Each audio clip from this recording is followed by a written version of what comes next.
Facebook, YouTube, Twitter, Fencer, Princer, SoundCloud, SoundClick. It's your boy Tone 202. Coming at you one more again with just some thoughts and theories. I was watching the movie Lucy again, and I got to the part where Morgan Freeman was talking about accessing the brain and what we could do with it if we access more than 10%. Right now we have 10%, and we, are great thinkers and builders and so on and so forth. Said if we access 20%, we would be able to control other people. He said 40% we'd be able to control matter, and 100% we don't know. It's a guessing game. Now, I am no aficionado when it comes to the human brain. I'm not a scientist, although I've taken classes and anatomy classes. I'm also an artist, but my main subject of study right now is health service administration. That doesn't make me an authority in any field, but nonetheless, I took some anatomy classes in the brain and the eyes and the whole body just to understand muscle and tissue, bone structure, and the brain, corpus callosum, and pituitary gland and all that. Nonetheless, here's what I think. I think that one of the reasons why we can't access all of our brain is not so much that we're not supposed to. It's kind of like a not yet type of thing. This is what I think. It's almost like we're not ready yet. Now, if you look at the way humans have developed and what we've developed into, the leaders in the major countries are constantly vying against each other for several entities that is pertinent to a country's survival. One is money. Another one is, just basically like oil, like food, and of course, war. When you look at the major countries, if we go at it with Russia, it's pretty much lights out. But nonetheless, that's the whole point to why I say not yet. Because if we had the power of 100% of our brain, we would wipe this planet out right now. And we would go out into the galaxy and do it to other planets right now. There would be nothing to stop our destructive ways except the galaxy itself fighting back. And we're not alone in the galaxy. We're not even close to being alone. But another thing that makes me question the ability of our brain is I think that we're so focused on why can't we do something, we're not focused on what we can do. It's like somebody who can't use their right arm, so they just refuse to use their left arm. Or they limit their left arm to what it can do. So they say, I can pick up a spoon, but I'm not going to pick up a bowl type of thing. So I think what we're doing is we're so infused by technology and science, and our life is so infused and intertwined into that we can't see outside of that, and that's our biggest problem. And I say that because we have our spiritual element, right? When you look at the Bible, in most spiritual books, they always talk about what we are as far as, hold on a second, please. My nose is...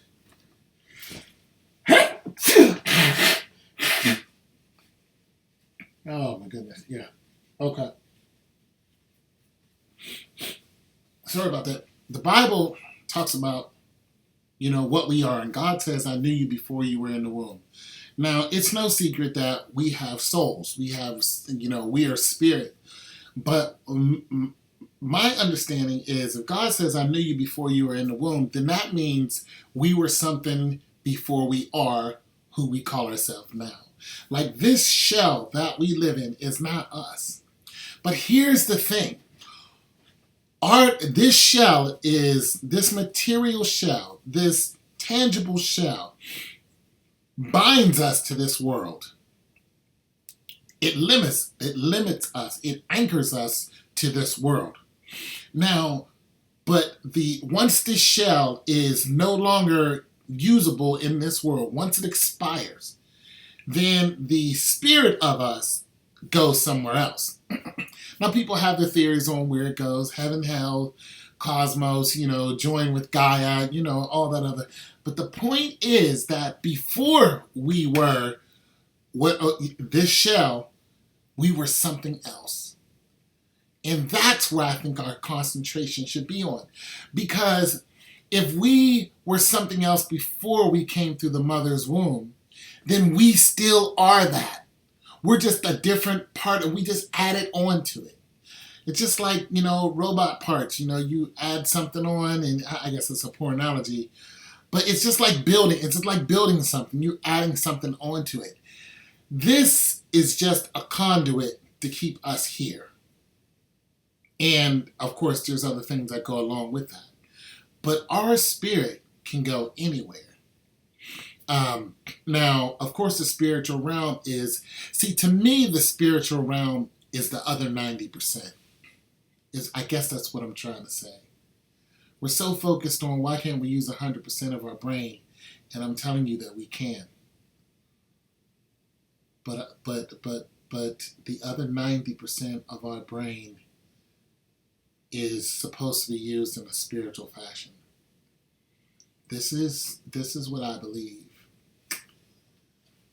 Kind of hard to prove it, but if you look at some biblical text and the way God connected with human beings, they were able to do some things that we can't do today. Their spirits were able to travel outside of their body. Elisha,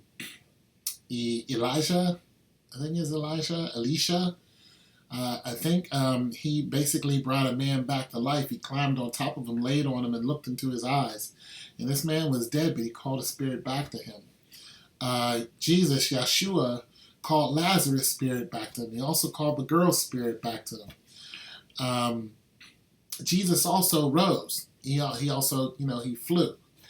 And then the other disciples were able to do just magnificent things. They were able to call down fire from heaven. See, that connection is what you don't see today. You don't see that. You don't see somebody able to call down fire from heaven. I mean, Peter asked Jesus, said, "Do you want me to call down fire from heaven?" And he said, "You don't know what kind of men you are." And people focus on what Jesus said to him as far as no, because you're supposed to bless these men. But I focus on the simple fact that he said, "Do you want me to?" He didn't say, "Can I?" He didn't say, "How can I?" He didn't say, "Maybe if we could." He said, "Do you want me to?" It's just like your woman saying, "Hey, do you want me to make you dinner tonight?" Or "Do you want me to answer that phone?" Or, you know what I'm saying? That type of thing. It's just like, you know what I'm saying? You get what I'm saying. It's just one person talking to another one, both of them with full understanding of what their abilities are. The disciples had the ability. Jesus said, "I've shown you the kingdom." I think that's part of the other 90% of us. So that's the spiritual part of us. But I also think our brain, we are able to unlock those doors, but we need spiritual help to do it. I think that's the key that we're missing. Because people who use their spirit and practice their spiritual person, they're able to do magnificent things that is just unexplanatory. There was a guy, I don't know what his name was, but you know how we have monoliths all over the place? He was able to build a garden, moving stones that were like 10, 20 tons. He was able to build this garden. He built it for a woman he loved, and then he died after that. He was gone after that. But nobody knew how he moved those stones. Now, this is the same thing that happened to Stonehenge. It's the same thing that happened to the pyramids. This is the same thing that happened to the ziggurats, and we can't explain how we can move those monoliths. And I'm telling you, I think that man who made that garden and quarried those stones, he dipped into his spiritual man and was able to do that. That's just what I think. I think we're going the wrong way. We're too dependent on science. And we forget about who we really are, who we will forever be. If you were a spirit before you got to this earth, you're still that spirit. This is just another part of you. And this is the 10%, and your spirit is the 90% of you. That's just what I think. I think if we tapped into the 90% of the spirit, then we wouldn't have any more we would have more answers on who and what we are. Not so much the identity, but what we are. See, we don't know what we are. We think we're just human and we're connected to God through a spirit, but I don't believe that. I think we are far more than that. And I think we always have been. We just don't tap into that. We don't go deep within our spirit and try to find out what we are. People, you get some people who are out of their mind and try, all smoked up, but I'm talking about people who did things like they did in the Bible. They were able to talk to angels directly.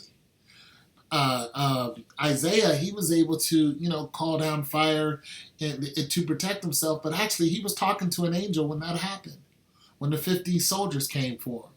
He called down fire and said, I'm not going with you. He said, if I be a man of God, I'm not going with you. And the angel burned those people. I'm using those examples because the impossible happened. And it was tangible. It wasn't some, we think this happened. It happened. The angel of Bethesda coming down, sticking his finger in the water, and people, the lepers jump in. The first one jump in was healed. Jesus touching the leaf and that didn't produce fruit, and it withered, and then he's told his disciple, you'll be able to do greater things than that. We are not doing greater things than that. We're not. We're not even close. But we can be.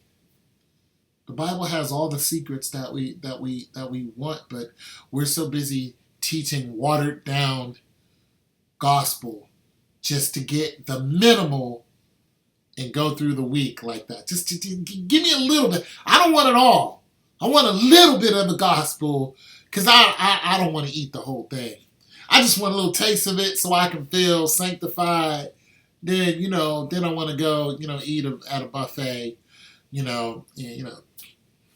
That's what I don't want it all.